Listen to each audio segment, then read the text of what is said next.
Okay. Um, Oh, I see what you're saying now. You wondered if or were we starting? I misunderstood. yes, exactly, exactly. Okay, can you pause it? Yes. 1 second. Okay. Okay. All right, we're beginning. Welcome everybody. I hope you enjoyed watching Marianne by Michael Rozek, who's with me next to Well, wait a me. minute. Wait a minute. Uh, We don't know that they've seen it. oh, Want to start again? um, sure, okay. No, no. Let me Um, be clear. This is not going to play in the theater. We already did that, you and me. okay. So this is just a This is conversation, a this is separate another. conversation. Well, this is a couple of things. This is another piece of something to keep the drum beat going.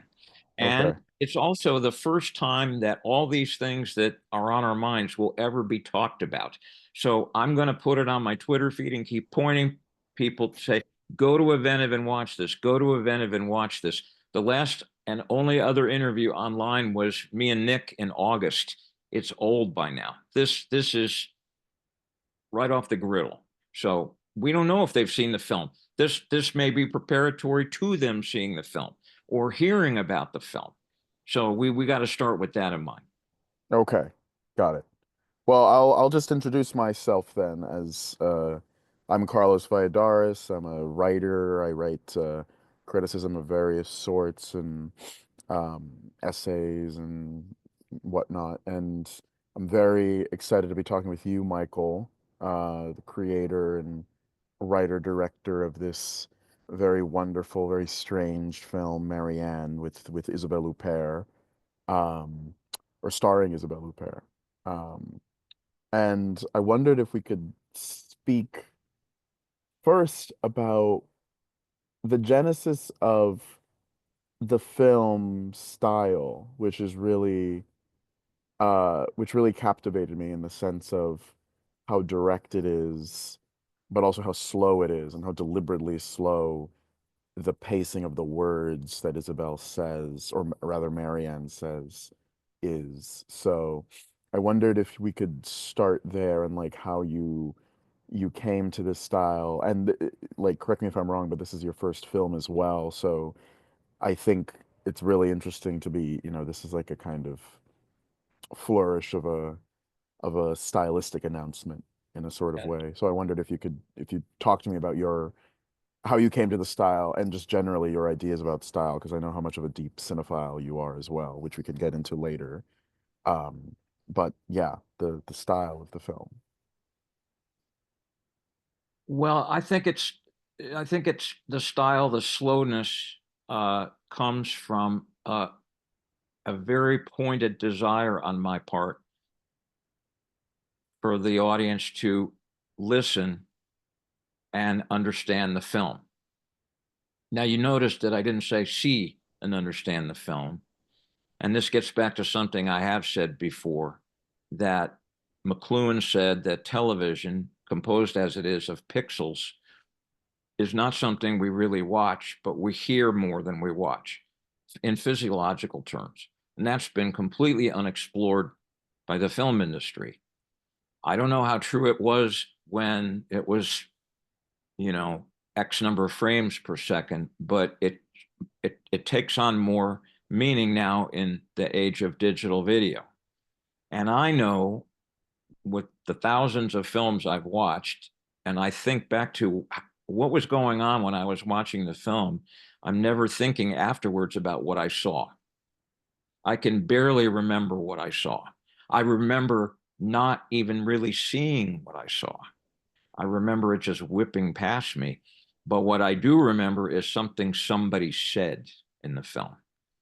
Um, and I always remember following the film on that level. So some of this is anecdotal, some of this is McLuhan, but I know that I said, okay, what I'm going to do is have my actress here in the writing of Marianne, and this is true with many of the other scripts I've written, pause for 5 seconds between each line of dialogue, which, of course, in the film business mind is interminable. 5 seconds is just cavernous. But what it does do is it allows you, the film watcher, hearer to listen to and think about for a second or two and process for a second or two what's being said, and therefore begin to follow it. Begin at the first line of the film and follow it, much as you would, let's say, listen to a symphony or listen to a chamber work. Um, you don't just pick it up in the middle. Mhm. Isabelle, because she's Isabelle, didn't do this. I asked her to do it, and she ended up doing her own version of it. But because I understand that's how she operates, I wasn't upset about it at all. She actually found a way to give the film this slowness that you speak of without doing this doctrinaire 5 seconds between sentences. Um, Mhm. so that's the key to it for me. Are you there? I'm saying to you, hello, are you there? Are you listening? And this is why it's been so hard to deal with the uh, ignoring of or whatever has been said criticism of the film, because nobody ever talks about what it means or what it is. So I'm still thinking to myself, given as slow as I made it for you, and given my theories about that slowness, did you just have like a couple of beers before you came in, or what? What's the deal? Why are you not? Do you just bore easily? Do you all have ADD? I mean, what really? What is it? I don't know. Hmm. It seems that it kind of takes the temperature of the room, so to speak. And coming out in 2024, it has perhaps even more of a poignancy than it did when you had first initially written the script. And I believe, what was the year, 2013 or 20? I think it was 2013. Yeah. But have you seen, do you feel like with the 10-year interim between your conception of the idea and then the execution of it this year that it has changed? And if so, how has it changed for you? No, I mean, I'm having an interesting experience right now because I'm working hard on my next 5 or 6 films being made. And the scripts were written long ago, some as long as 20 ago as 2011. And there's one script in particular, a film called Day, that I will do with nobody else but the great French Belgian actress, Moroccan Belgian French actress Lubna Azabal. It's hers. When she read it, she said, "It's the greatest script I've ever read, and I'm with you for life." So I'm with her for life. So I read it the other day, like it was written in 2011, and it's very au courant for 2011.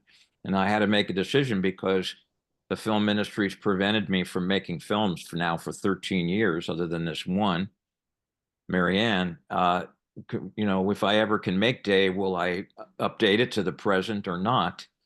And I saw that it was much more interesting to leave it at 2011, because when do we ever look back to 2011? We look back to 1930, but we don't really focus on just a few years ago. And Mhm. to answer your question, nothing's changed. I mean, it's as crackling fresh as could be. I was hooting and hollering reading that script. I go, gee, did I do this? Good night, man. This is great. So I think it's because I'm dealing with universal things. Um, just to help you out, because you're I think I'm guess getting this right, 42 years younger than me. So let grandpa tell you, like what it used to be like. In the old days, it used to be universal. People weren't divided by ethnicity or gender or any of the things that balkanize people now. There was much more of a common culture. So I come from that era. It's almost like I was frozen and Mm. thawed out to participate in this era. And so I find that these things that I write, out of a very specific sense of interest or outrage or whatever, are just congenitally universal. And so I had presumed with Marianne, wow, I'm talking about universal things that everybody cares about. And I'm talking about them slowly and I'm talking about them directly to the audience all through Isabelle. Nobody's listening again, and nobody's saying anything about it. Well, it was really slow, and yeah, Isabelle, yeah, she's great. Okay, bye. You know, example.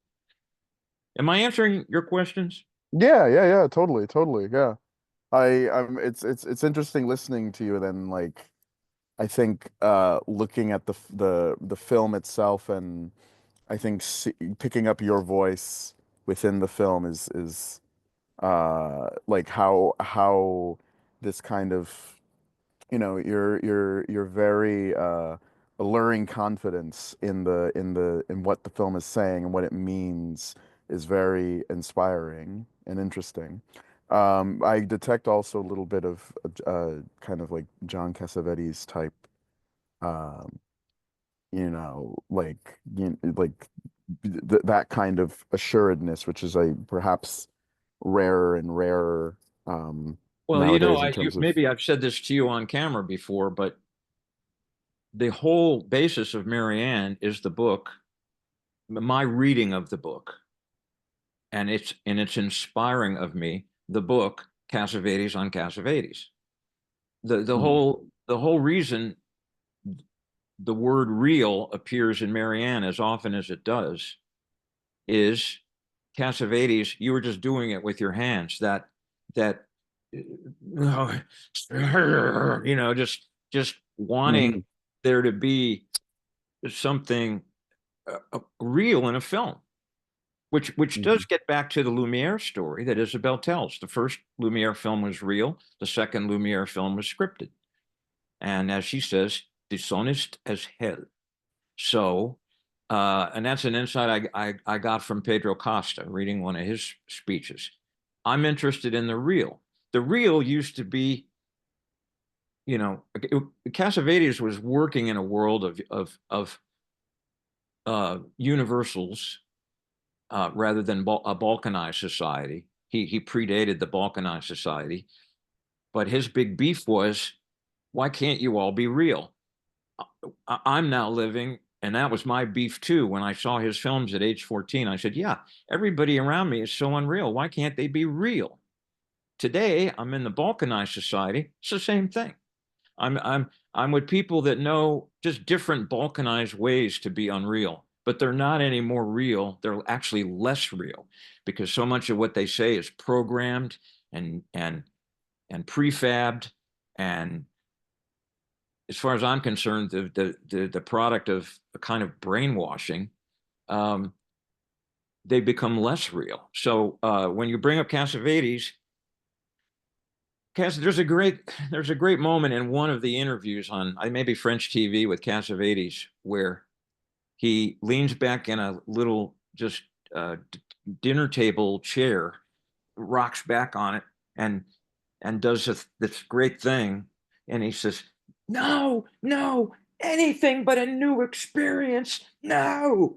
So what he's saying there is, you're all just so constipated. Get your head out of your mhm, butts. Wake up. Again, the wake up. So, I'm a guy that, I've read my share of Friedrich Dürrenmatt and Heinrich Boll, but I talk more like a street guy, as far as I can tell, than, the Tote, yes. I don't ever talk like that. I don't ever think like that. So real is really, real important to me. mm.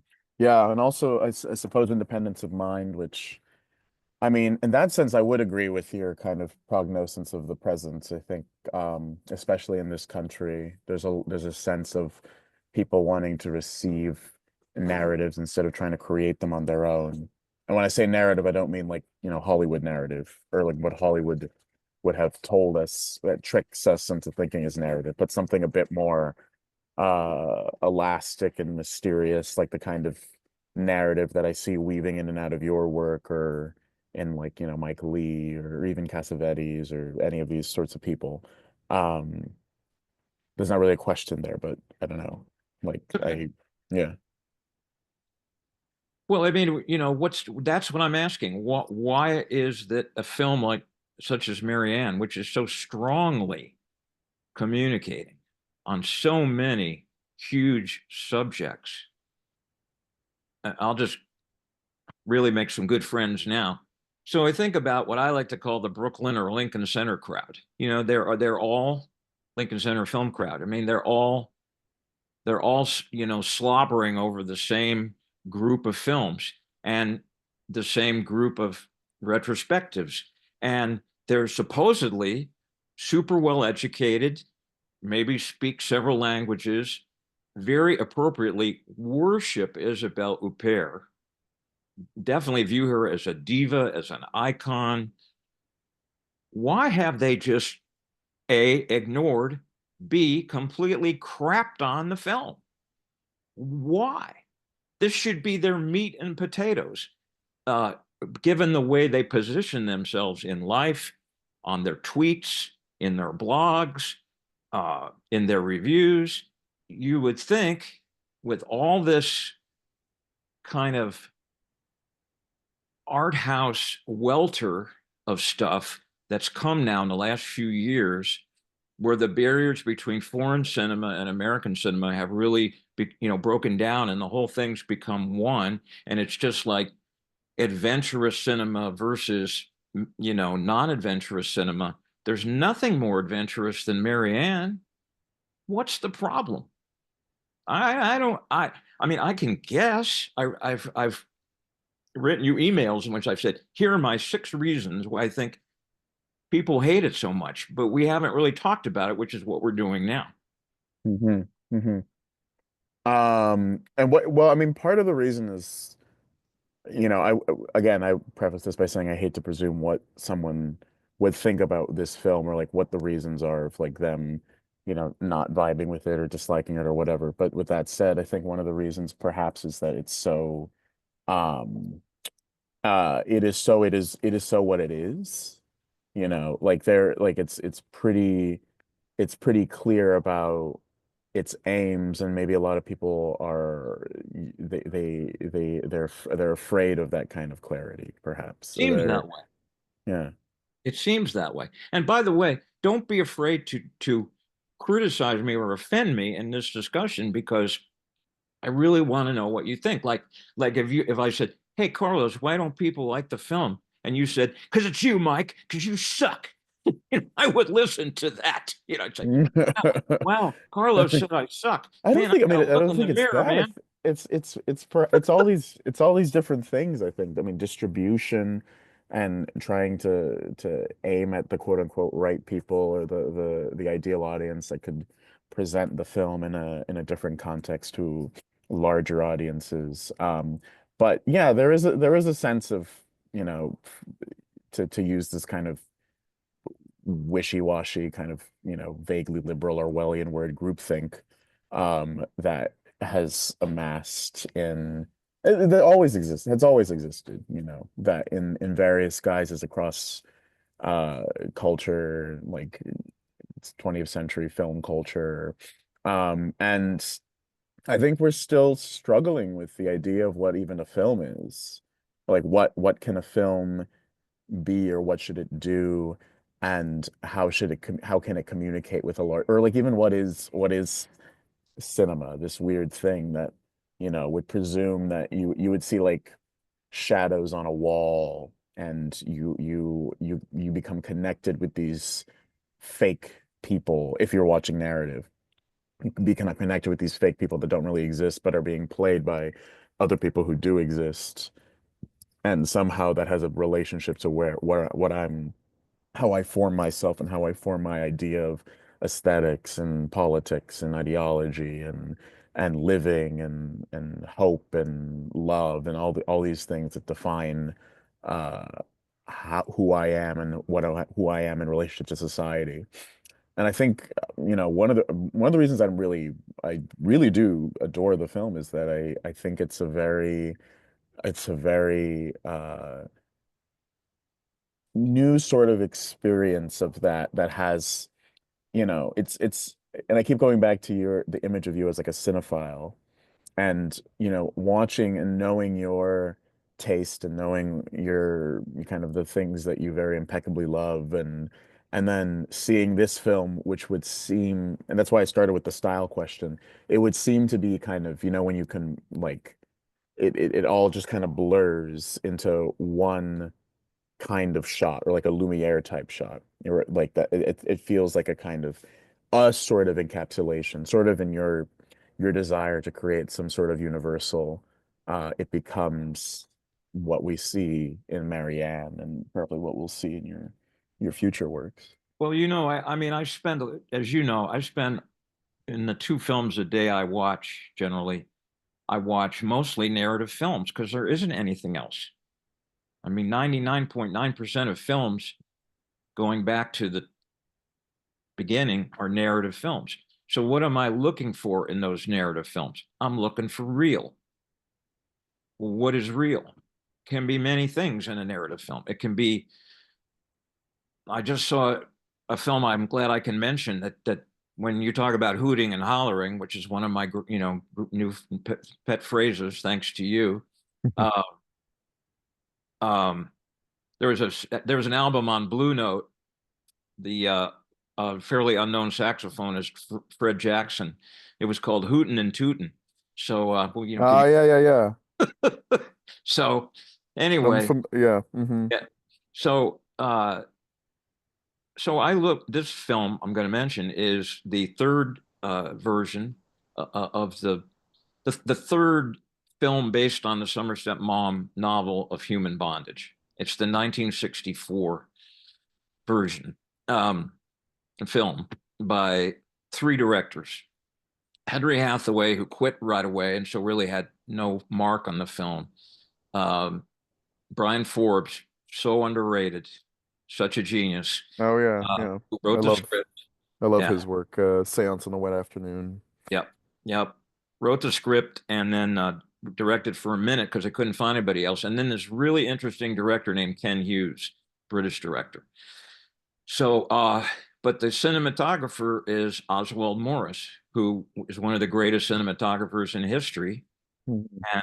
and was fairly old even when he was doing that film. It was probably in his, I'm guessing, his 50s or 60s.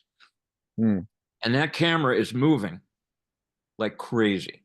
And it's moving in a way that directs you to the action or directs you to the feeling in the scene. Mm. And that's what made me hoot and holler. In this case, the nonverbal Mm. statement that that camera was making under Hughes's direction from the Brian Forbes script with two actors who uh, I want to say to people, don't talk about Marilyn Monroe anymore because they always talk about the things if only she had been given a chance to do.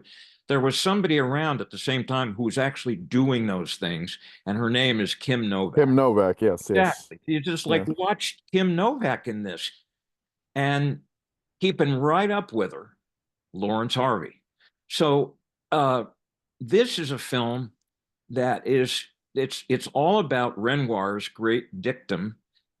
Renoir, the painter, said this to Renoir, his son, the filmmaker. Kid, all great art is abstract. It Mm. is. In the end, when you say something's great, it's not a list. It's not bullet points. It's a that's where hooting and hollering comes from. You're hooting and hollering because it's primal. No one, of course, really understands it, but it's in all of these great studio and post studio, and particularly that great moment in the 70s when all these Hollywood people got to be French. It's in all that. Mm. So that's why I'm Hmm. constantly finding films that make me hoot and holler. So you say, well, what does that have to do with Marianne? How does that lead to Marianne? Well, films today don't make me do that. I'll just say it once. I can't find anything new to watch. I really can't. I can't find anything. I can watch it, but I'm never going to talk about it because I only talk Mm. about things that are, I never like to write anything negative on my little space of Mubi where I write reviews. Filmmakers have too many problems. We don't. I unfortunately don't have that problem. I'm always Well, writing little, but I mean, none of these people will read it. I'm because they're the Hollywood big. I'm sorry to go on so long, but I was trying to answer your question just to No, say yeah. how it all leads to Marianne is that there's this, and I think in one of the other interviews we've done, I always reference a woman under the influence, and this moment where Peter Falk says to Jenna Rollins, referring to this little thing that they do in the house with their kids, this little joke. He Mm. says to Jenna Rollins, "Give me a ba ba, give me a ba ba." What is it, like a sheep noise? We don't know what it is. You're right, yeah. And she's upset, about something, and she says, "Oh, ba ba." He says, "No, no, give me a better ba ba," meaning, "Come on, give it to me."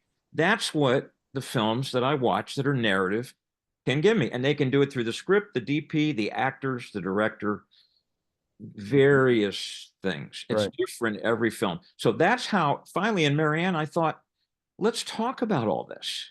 Let's get this out in the open. Let's make a demarcation between what's not good and what is good, what's not real and what is real, what acting is and isn't, what a script is. Let's get to all these elements of film and posit something toward the future. And then, of course, the dream would have been that the Brooklyn Lincoln Center crowd would have all picked up on this and all opined on it and all be talking about this film instead of all the ones they're talking about right now. And everybody would have put it their 2 cents in the pot. And filmmakers would have read this and absorbed it and gone on to make films that were a product of this stew from this conversation that resulted from Marianne. And of course, none of that has happened. It's just like, let's exterminate the film. It doesn't exist. That's it. Mm. That's it. That's the to me, I'm poking at that. I'm banging on that until it's somebody owns up to it, talks about it. I'm never going to stop because it's outrageous. Because Mm. also, it's Isabelle Huppert's first one woman film. You you write about it because it's that, don't you? You love her so much, don't you? And you distribute it. You who have been distributing her films all these years, all you art house distributors, you distribute this, don't you? No? Okay, then let's talk about it. Why not? Well, the film's not very good. Oh. There's this guy, initial CV over at Yale, and he thinks it's the bomb. Well, I don't know anything to do now except just be quiet because you've caught me and I'm embarrassed. Well, that's not good enough. I don't want you to be quiet and embarrassed. I want you to talk about the film. You don't even have to like it. Just talk about it. Let's have a conversation about it. What in this film what in this film is so threatening, toxic, crazy that we can't talk about it? And here's the crazier thing. She talks about it in the film. What am I, Nostradamus? Yes. She says, and they'll never let you have any of it. Mm. She covers all of this. So I want to draw you out on this, man. I want to shut up and hear what you have to say because if I'm just talking, we're still not talking about it. We have to have a Right. conversation about it.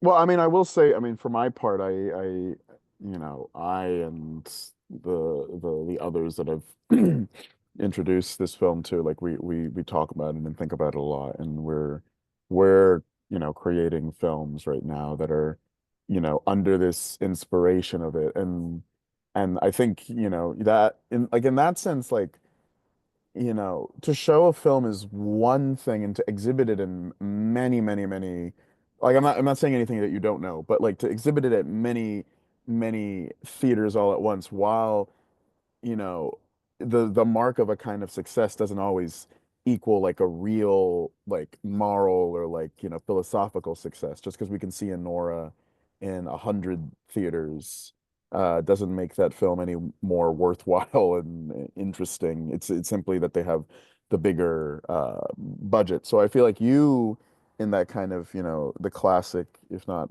outright cliche, but classic, like David and Goliath kind of thing. It's like you've got the stone, and you know Hmm. that the film resonates in that way, and one can never predict where these films are going to go. You know, Cassavetes also, for his entire life, struggling to get any eyes to really notice those films, and that took a while for him, you know. But the eyes that noticed it that noticed the film like Shadows were people like, you know, Jonas Makis and Robert Frank and Shirley Clark, and they definitely had a profound impact on the way that we look at art, or like the way that we look at film in the 20th century.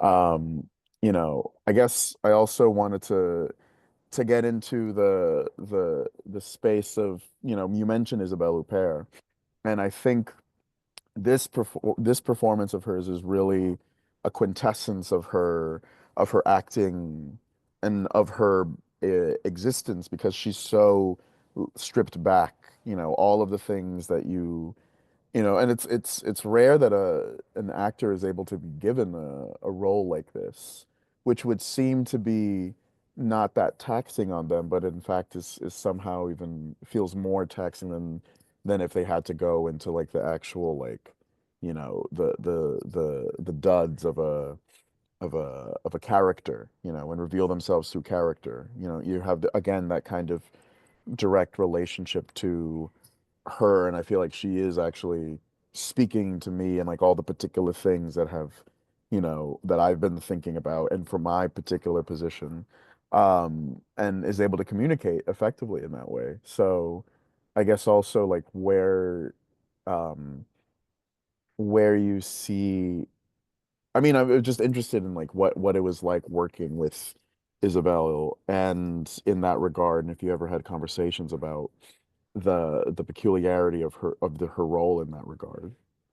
Well, two things, because I want to. Before you started talking about Isabel, you said something I should just quickly respond to, which is, see, I hear this a lot, that oh, Mike, you know, the pioneers take the arrows, and you know, Robert Frank didn't get public recognition or whatever, and so you just need to understand that that's what you've got here.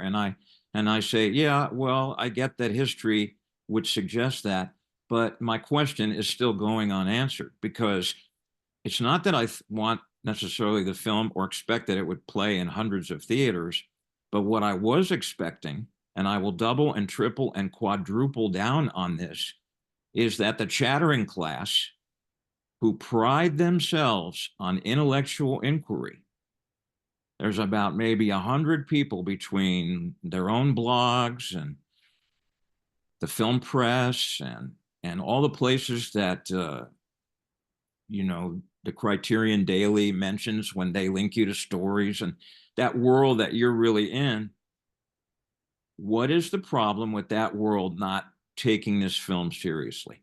They don't make judgments usually about what they write about based on how many theaters a film is playing in. They make their judgments based on their level of intellectual and emotional interest in a film. All I'm asking is, what is it about this crowd that makes them give the cold shoulder to this film? So I just wanted to make sure I've asked that one more time on the heels of what you were saying. Now to Isabel. So Isabel being in the film was an accident. You know, I've told this story too. I had a script. I wrote it, this script of Marianne, I wrote for Jenna Rollins. I wrote it with her in mind, her voice in mind, the appropriateness of her playing it, because it comes so much out of the Cassavetes ethos. And I took it to her. I got a guy. I'll tell the story finally. I got a guy to get me your home phone number. And he says, you can never tell anyone I did this. I said, yeah, that's okay. So I called it. And man, when I called it, all hell broke loose. I had ICM, I guess it was, on the phone, or not, maybe, yeah, it probably was ICM. Like within 5 minutes, what the hell are you doing? What's it? This old school agent, like a don of some kind, you know, like, you know, bullying me instantly, and uh it, like all the alarm bells went off, because you don't do that. It's of course very appropriate, because the film doesn't do what it's told either. So But she said no very quickly. I think it's because she was 85 at that point, and I think that maybe she had retired more than everyone knew. But I don't know. I'll never know. But before that all ended, the agent said to me, "Hey, kid, this is good script. You can go pretty far with this. I think, very, Visconti, Antonioni, yeah, pretty good." I said, "Yeah, I know, thanks." So I had already forged a relationship with Philippe Carcassonne, who got the project going, the great French producer, and we were talking about it. And I said, "I don't ever want to go through that with an agent again. I don't care who they are." I said, "I just wonder if you know somebody as a friend who you could put the script in the hands of." And he said, "Yeah, I know one person like that, Isabelle Huppert." That's how it happened.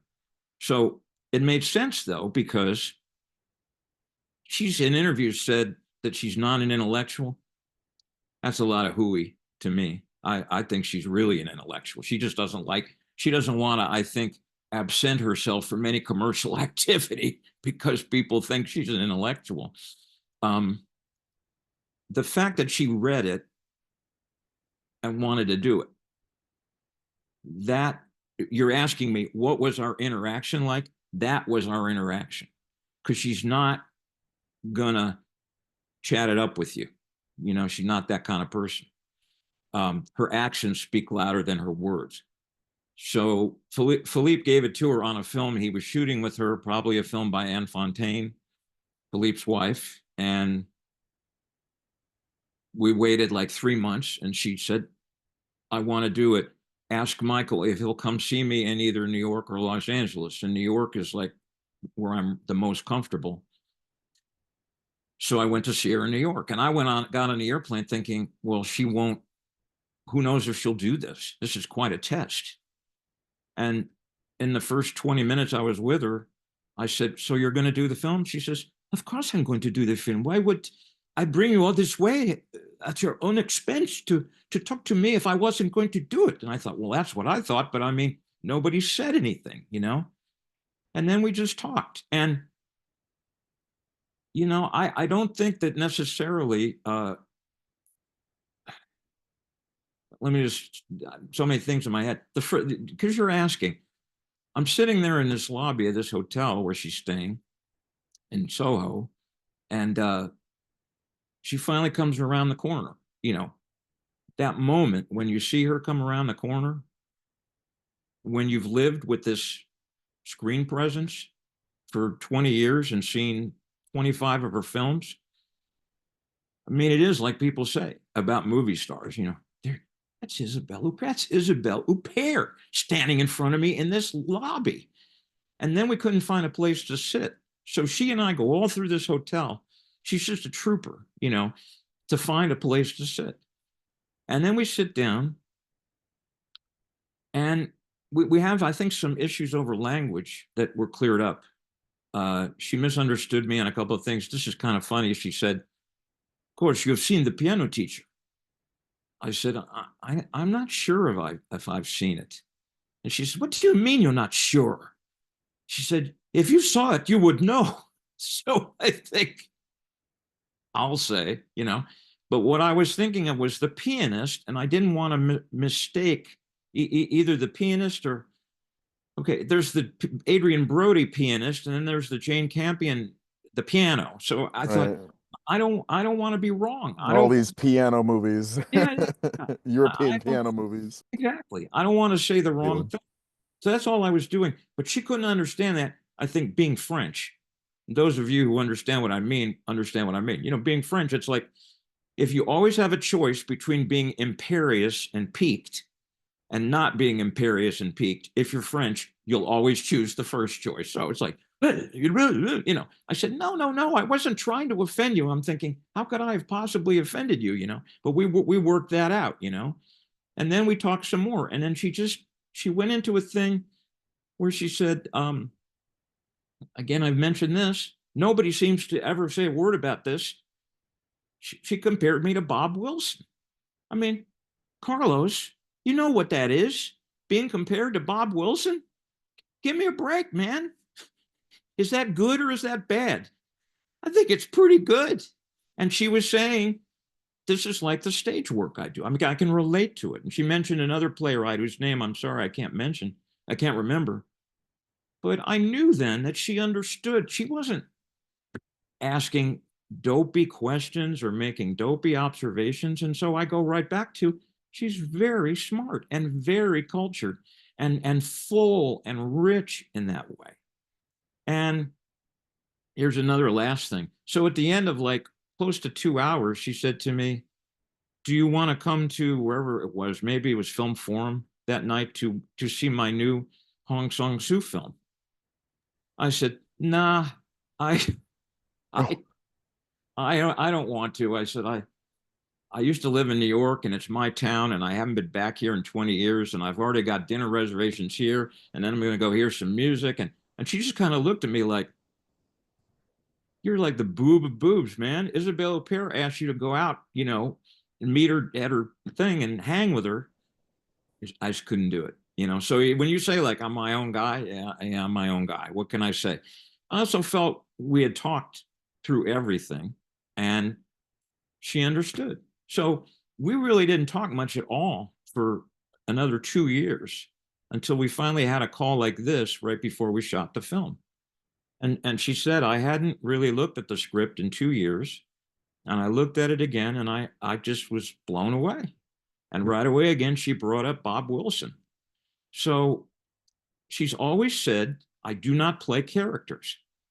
Her acolytes fail to miss this, I think. They just continue to think of her as like Sarah Bernhardt or something, and that's fine. But she doesn't play characters.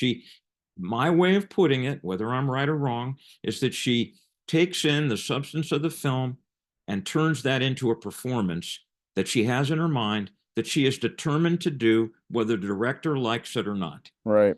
I But note this, it shows in her best work, which I would say is, I mean, your film and also the work that she does with Hong Sang-soo.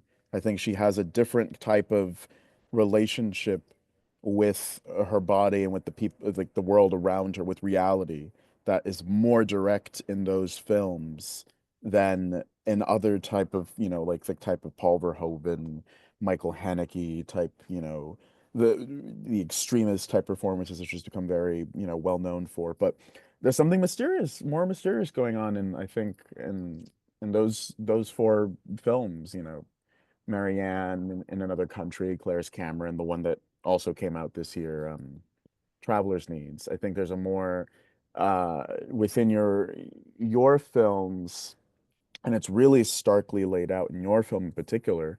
Um, there is this sense of I'm not going to play for you, but I also want to talk to you. There's a one-to-one relationship there that I find extremely moving. And I guess the other thing too is that, and maybe you could talk a little bit about this in between of experimental film and narrative film that I've always been I've always gravitated towards films like this and this like sort of like Muriel or Petulia, for instance, which are not, they're narrative films, but they're not straight-laced narrative films by any sense of the imagination, And I feel like your film is also like in this sense, like there is some things happening, but they're done in such a from such a cockeyed angle that it becomes something that you thought was familiar becomes strange, and that is like an exciting process. So and it's and of course it's not experimental in the sense of like a Michael Snow film or like a Hollis Frampton film, but it is a film that does affect you and yourself bodily in terms of like its peculiar temporality, like how it stretches things, how it stretches time, and how it makes you feel like you have to you you're within a different space than what you normally would go through in your real life, quote yeah, unquote. absolutely. Yeah. Because there's again, I want to come back to Isabel and then respond to what you just said. Um,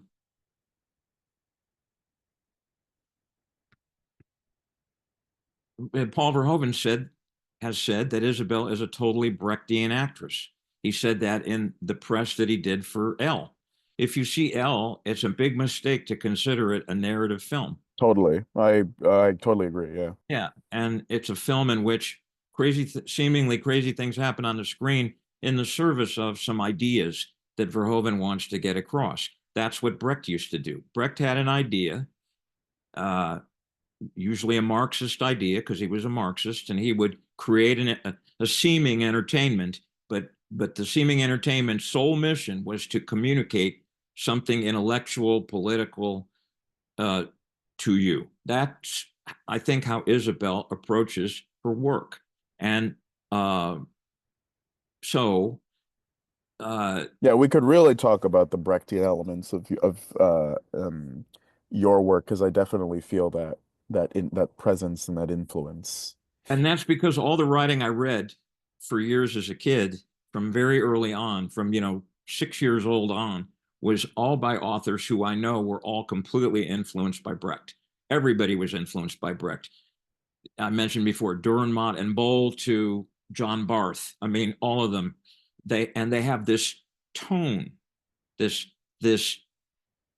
voice that you should be able, a savvy film goer should be able to pick up right away, a reader or film goer that says to you, oh, this is not narrative. This is something else. Better be prepared for, what it's trying to say. Um, Boy, I have so much I could have said more about Isabelle. I'm just thinking for a minute. I mean, so I was going to finish by saying she didn't. So we rehearsed a bit like this because I was not allowed on the set of the shoot because I didn't take the jab, so I wouldn't go, and they knew that. They were fine with that. They said you'll have to do it by remote, so I did it. I directed it remotely, and so we did all the rehearsals that way. And all I can say about all of that is, how is it to work with her as an actress? She's so smart. She's and you can feel it. Like, you watch her face when you tell her something that is not like simple, and you just know that she's saying, "I got it. I got it." And it's exciting. It's an exciting feeling because with most people, if you're me anyway, you don't know where you stand ever. It's like wild animals all the time. You don't know who you're, but her, you're like, you knew. She was locked in. And then the most mm, angry or emotional I've ever heard her be, it just was in some passing conversation in a rehearsal. She said, I have to have my space. She didn't mean off the set. She meant, I have to have the room in the film to do the thing that I do. So that was further confirmation for me of things she said in interviews. The director has his film, she says, and I have my film. She wanted to take my script and make her thing out of it and do her thing, and she did that. And of course, that's very Brechtian. It's like a tutorial for the audience as well, and it's obviously artistic and creative because she's making the film her own. This is my favorite question.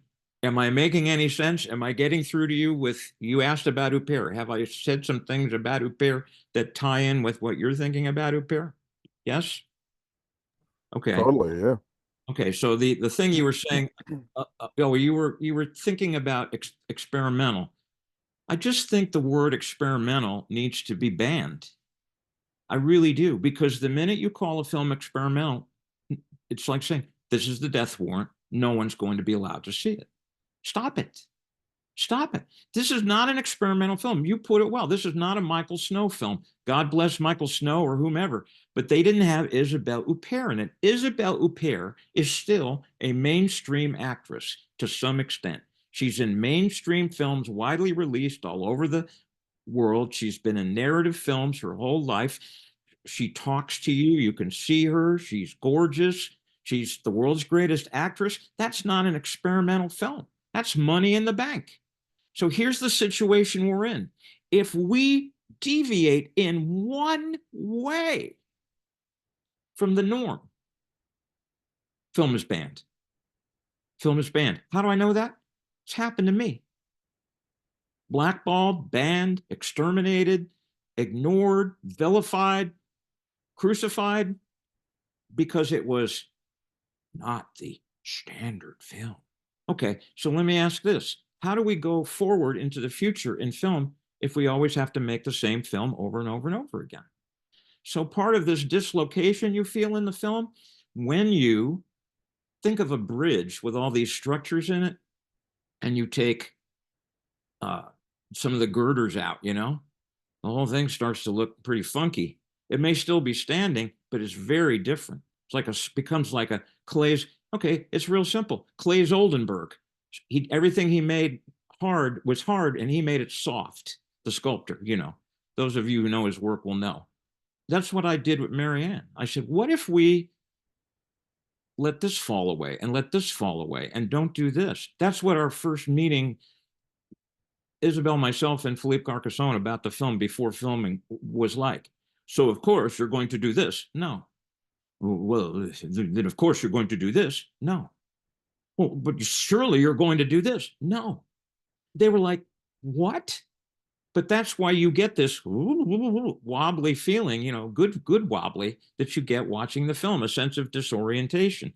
And for me, I guess this goes back a ways because when I was a journalist in 95, Wired magazine did a little story about me, and a very bright writer said, Rozek's writing is disorienting in its simplicity. Basically, that's what you said in your review in Letterboxd, that Marianne is disorienting in its simplicity because all the things that you think you needed um, are gone. What's left? That would be disorienting. But disorienting is not the same thing as unwatchable. Experimental and watchable are two different things, as a lot of us know.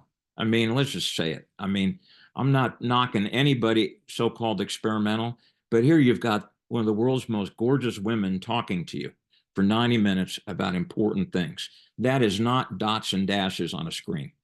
So this is what I'm beating, the drum I'm beating on.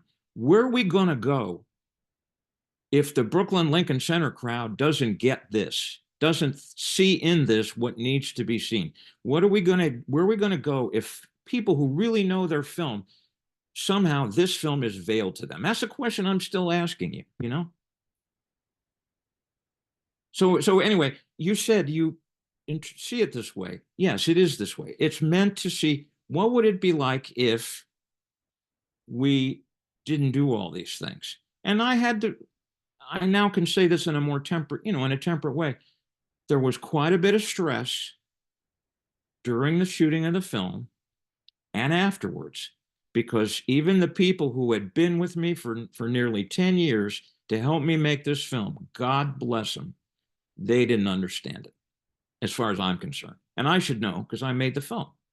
So it got down to this moment where on the first day of shooting, this ties a lot of your questions together. On the first day of shooting, there were clear problems related to Isabelle's reading of the, delivery of the script, memory of the script, technical problems. And so I had to decide, like right there, on the end of day one, sitting over here with them in France, 2 more days of shooting coming. Well, what are we going to do?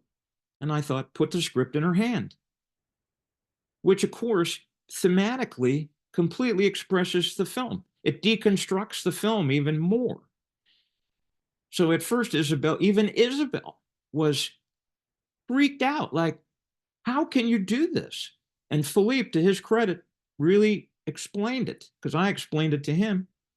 And at the end of the second day, where she just blew everything away, and I wrote her and I said, you were like a rocket ship going to the moon, which he loved. She wrote back and she said, Michael, when you decided to put the script in my hand, that was genius. It was genius. It was genius because she relaxed and the film was even further expressed. Think how far that is from any film you know. When have you ever seen a film when the actress has a script in her hand? And then the crowd of critics that I counted on to immediately, delve into this, one of the first ones said to me, "Did you film a rehearsal?" To which I said, "Yeah, yeah, that's what I did. Yep, yep. Isabelle Huppert's first character film. We just decided we just put out a rehearsal. We aren't going to make it a real film. Just put a rehearsal out. That's what we did. You caught us. You caught us. You're pretty sharp, you dog. Not crazy. That's how unaccustomed this hip film culture is to real innovation. And the last thing I want to say too is last night we were watching my wife and I were watching American Pastoral, the Ewan McGregor directorial debut with that. I'd never Yeah. seen it. I liked it, but that's not the point. But she said to me she didn't care for, my wife said, I don't care for uh, Elle Fanning's, I believe it is, super nasty portrayal of this nasty daughter that ends up, Dakota Fanning. thank you. I knew it. That's the kind of help I appreciate. Uh, and I said, that's what the film is. I say, don't watch the plot. Don't watch the plot. You're not watching a film if you just pick at the plot. She's Hmm. that way in the film for a reason that has to do with Philip Roth, first of all, and then has to do with the film's relationship to the Philip Roth novel. It doesn't matter what you and I think, how unpleasant she is. We have to deal with that. That's the filmmaker's choice. Right, Leave right. it in the film. Okay, so now we're back to Marianne. Yeah, I don't like it. It's boring. Hey, this is Isabelle Huppert up there. Do you think you really you really are on the beam when you cavil whinily about that kind of stuff? Just go with it. That's the film, and it is. If a filmmaker can't make a film that's not about the plot and not as about and not as and is not about the personal delectations of every member of the audience, we will never progress down the film continuum. You have to have that freedom to make the film you're making, which is why it was so crazy when someone near the film said to me at one point, "You didn't make the film that was in my head. That's why I don't like it." Oh, that's what I was supposed to do? Make the film that's in your head, not in my head? Oh, well, nobody ever explained that to me. So I guess what I got to do now is I got to figure out every single person in the film press and every single member of the audience and make their film. I can't do that. I have to make my film, and all the other filmmakers do too. So this gets us to what is a critic, what Joseph Lucy said about critics, like they ought to be like tested and licensed, and they ought to have a canon of of things that they were certified. You know what? Like the license for London cab drivers. That's what it should be like. That's what Lucy said. Because otherwise, you don't get any honest, actual, objective appraisal of these films. You get do's and don'ts and likes and don't likes, and that's not what it should be. Am I making any sense, Carlos Valladares? Am I? Yes, yes, you're reaching me loud and clear. But you got to talk more. I got to shut up. You got to talk. We're here for you, man. No, I mean, I'm dwelling on everything you're giving me. It's amazing food for thought, you know. Is any of this new to you?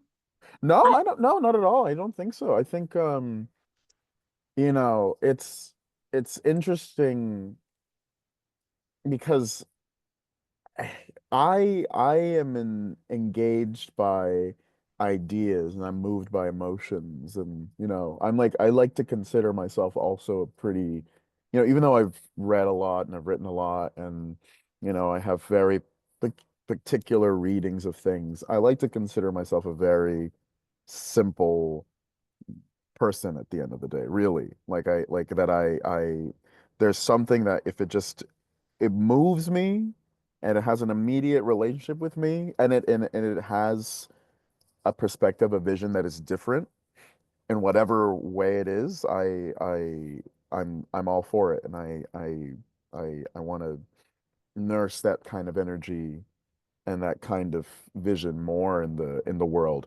in the capacity that I'm a critic, because I mean, first and foremost, I think I've since I was a kid, I've considered myself like an artist or like a writer in some kind of way, but I'm trying to find different ways to express that.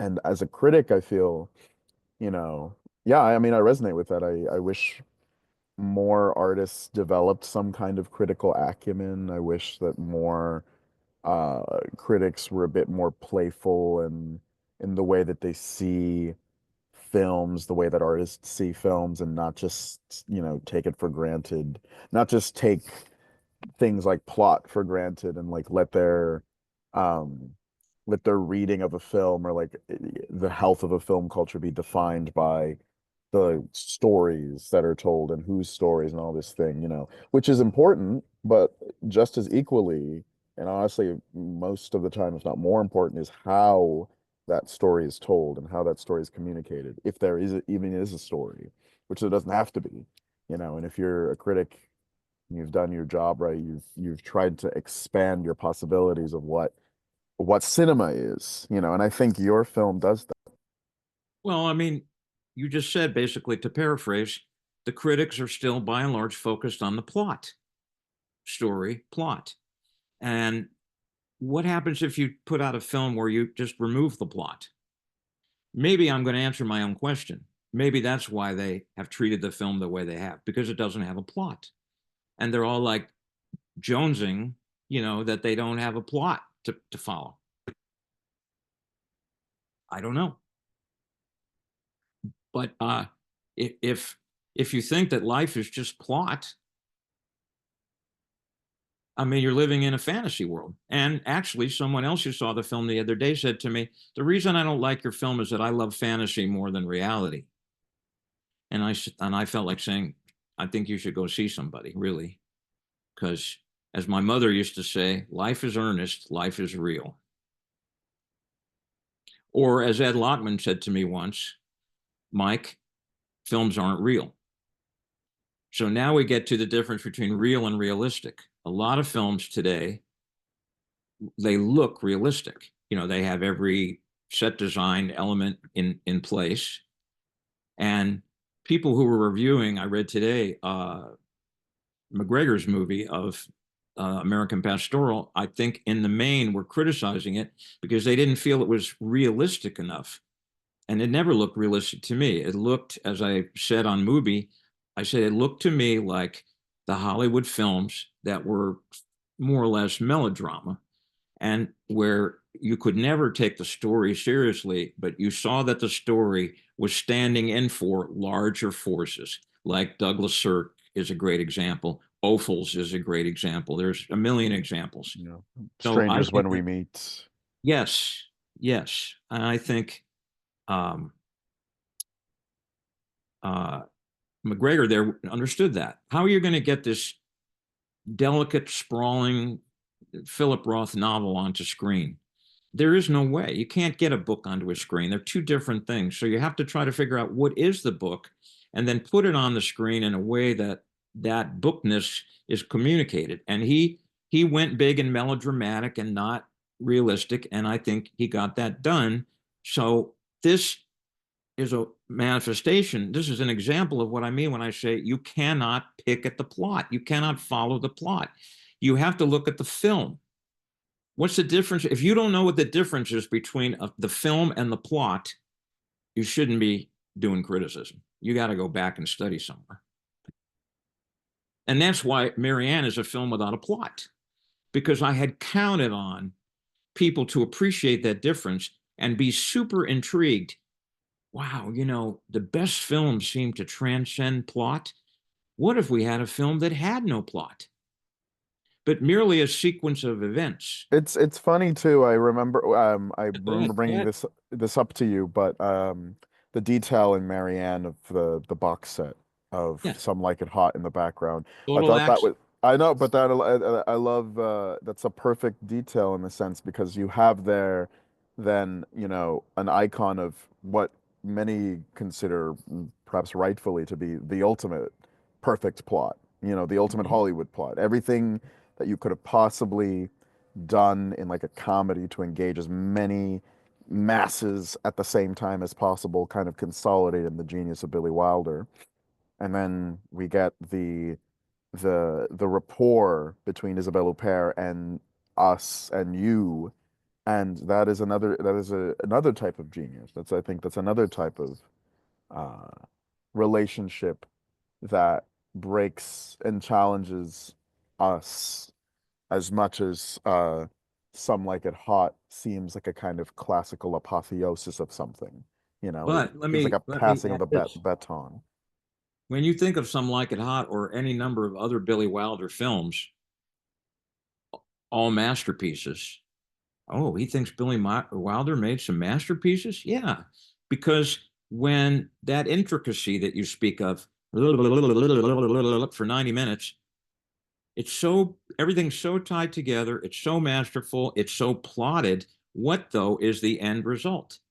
I mean, I don't think people talk about this enough. I believe Billy Wilder was a German expressionist. I believe everything he did that seemed so specific was to project a larger, hidden, not hidden, larger differential cinema, which was the invisible cinema, which was the Renoir's all great is art is abstract idea that even though Billy Wilder did a lot of detail, what counted in the end was the at the end, that invisible. Which, and it was in his, and he gets this from Lubitsch, the sense of that he always says this very gnomic thing of, you know, I gave the audience, you know, I put one plus one on the, like on the screen and I let the audience come up with the two. I think the beautiful thing about Wilder, as much as Lubitsch, is that they're creating images that then you are somehow completing, that you're somehow complicit as the viewer in it. And that's not a normal, like Hollywood doesn't do that. No, Plots like the institution and the industry of Hollywood does not say you not person out there exists. But Wilder not and Lubitsch do something like this. not corporately, but you know all the great directors in Hollywood had to be subversive, like Jacques Tourneur and Robert Aldrich and Richard. Minnelli, Yeah, they had to work just like Andrzej Wajda had to work within the system in Poland to make his films be better than what the powers that be would let them be. But boy, I had a thought there. Oh, how does Marianne open? You tell me. What's the first one? What is it? what is it you want me to say? You know? Right. So what you were just saying, the audience is there to put one plus one equals three or whatever, however you put it, that Wilder said. The audience is there to supply an ingredient, an answer that Wilder just sets up by putting what he puts on the screen. In the end, it depends on the audience. That's why it's so important to know how to read a film. Because if you can't read a film, you can't even watch a film or understand a film. So when Marianne begins that way, you should, if you're a film critic, if you're a film scholar, you should know, oh, here's where we're going. Hmm. We're going to this thing you just said out of your own. You know that gives me an essay for, or that gives me an idea for a larger essay about silence and what you're this Renoir idea of, you know, this representational art that you think is representational is actually more abstract, quote unquote, than you think, which ultimately means that this is not, we're not looking at apples, we're looking at how we look at apples. Yep. If we talk about Cézanne, you know, and you know uh we're not seeing a character being enacted, we're not even seeing perhaps even Isabelle Huppert and trying to enact a character, and we're we're we're seeing the clashes between words and flesh, and that is a very moving clash, you know. And uh yeah, that gives me an idea for an essay actually. I'm gonna get back to you on that. But Well, this just to add to that, this is random thoughts. The whole being more than the sum of its parts. That's what Wilder was saying in that, you quoting him with the 1+1. So what is that whole? Does it have a name? What is it? Well, it's invisible because it wasn't on a screen. It's in your head, but it's still invisible to the world. It's something. Aren't we interested in that something? That's what I'm still blown away by. That's all Marianne is about. Talking about that something, showing you that something, suggesting that something. It's like the first film that's ever been made that says whether Hollywood meant for this to be or not, the purpose of films is not to control you. The purpose is the purpose of films is for you to control the films. This is in your hands. You're not tree stumps, even though they call you butts in seats and eyeballs. They think of you as tree stumps. She says that in the film. By the way, anybody listening to this, oh my God, how can he say this? It's in the film. It's in the film. So she says, that's how they look at you. And I want people, just as we're talking about here, to stop letting them treat you that way and demand more. And if you keep consuming films that treat you that way, that's what you're going to get. That's what Isabelle Huppert says over and over and over and over again in Marianne. And here's what I don't get. I thought this was the ethic of the 60s that I'm a product of. I thought this was what today's young radicals still had some relationship to, the freedom and liberation and individualism that this reflected. And instead, they're like brown shirts. They are brown shirts. They're not like brown shirts. The problem is, I think, that consumerism has won the day a lot, and I think that it's created a lot of cynicism in terms of how we relate to people, and the screen phone culture, like, obviously doesn't help in that sense, the divisions that get created because of that. So, I mean, that's why I kind of double down with cinema as a means of, like, helping people get together and realize, wake up. There's a larger reality here that a lot of us can easily comprehend and get closer to. But, everything, the kind of the corporatist culture that has been created, that Hollywood has helped also create in large part. Oh, oh dear. Where did you go, Michael? 1 second. Yeah, I want. Okay, we're recording. Carlos, as the audience doesn't know, we just had a little technical mishap, so I um, didn't hear the last part of what you said, and so I'm only responding to my memory of everything set up to that point. But while you were saying all that, what you made me think of was this film I want to quickly mention, which I've mentioned to you, called Jeremy, and it's from the '70s, and has an interesting backstory as far as who's responsible for it. But it stars the very young, like 17, Robbie Benson, and a female actress, an actress. I can't think of her name. And it's a story of adolescent love on Park Avenue. They're two kids who live there and go to school in New York and meet. And there would be a great many people who already would go, ew, Robbie Benson, Jeremy, ew, are you nuts? I'm not watching an after school special. How could that possibly be any good? Well, it's one of the prime examples of what I mean when I say watch the film. You have to discipline yourself to watch the film. Because if you do watch that film, I wrote you after I saw it, and I said, why isn't this being compared to The Bicycle Thief? Is that the right title, or is it just Bicycle Thief? Whatever it is, you know the film I mean. Yeah, Ladri di biciclette. It's in Italian, it would translate as bicycle thieves, Okay. plural. Bicycle But Thieves, thank you. Why isn't Jeremy, that's today's parting question for the audience. see Jeremy and ask yourself, why isn't it being compared to Bicycle Thieves? Um, my other thought is, I don't know that we really got to today uh, what Marianne is. We hinted at it again. Each time I talk about it, that's picked away at, that we get closer to what is it.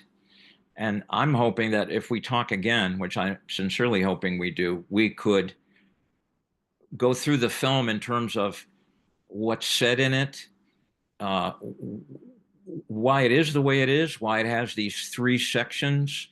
Uh, what is the mirror all about? Uh, what is it? And it's, again, I'm reducing it more than I mean to.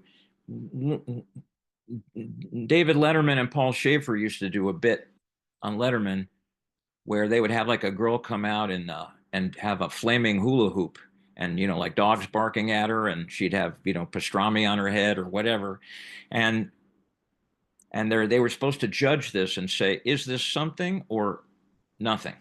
And they would say something or nothing, and I knew what they meant. They meant like, well, what is it? And if it is something, let's talk about it. Well, what is it?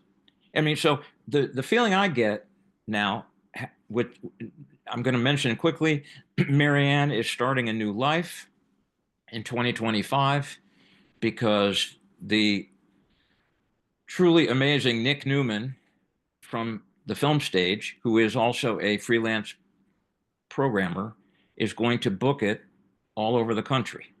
So you're going to see it in theaters or in a theater setting everywhere. Everywhere that, hip swinging folks, congregate. I can't imagine it wouldn't play in Austin and Nashville and in Berkeley and in Portland and in New Haven and New York. And so I'm going to be talking about the film a lot in the hope that people will see some of these interviews and carry that into the film. So the question still remains, what is it? When I was a kid, they used to say, is it animal, vegetable, or mineral? Okay, well, I'm proposing that it's the future of film. If you don't agree with that, talk to me about it. I don't mean you, because we are talking about it, but I mean the others. Talk to me about it. Open your mouth about it. Why is it not the future of the film? A person your age said to me, highly educated, well, it's just not a very good film. It's just really boring. Okay, even if you feel that way, that's not something as educated as you should say. 28-year-old educated person, you should have, who really loves Isabelle Huppert, by the way. You should be able to argue with me about this film and ask me questions so that we get into it. That's what I'm hoping for the future. We talked for a long time here, and I, for me anyway, I feel like the surface hasn't even been scratched, even though we went further. Thank you, Michael. You've Well, given us a no, wait a lot to. minute. That was not an attack on you. Oh no, no, I didn't. Wait, I didn't consider. Well, I good. didn't. You've done your job, sir. You've been brilliant here, but I just mean the Yeah, two of yeah. us. I should have said the two of us, despite our combined genius, have not really brought to the fore more to come. Much more to come. Yeah, Yes. Film of the sure. future. I agree. The I greatest. oh, Okay, back yes. at you. Not Thank. Ali, Carlos Oh my God. Valladares. No, no, no, no. I'm not a boxer, alas.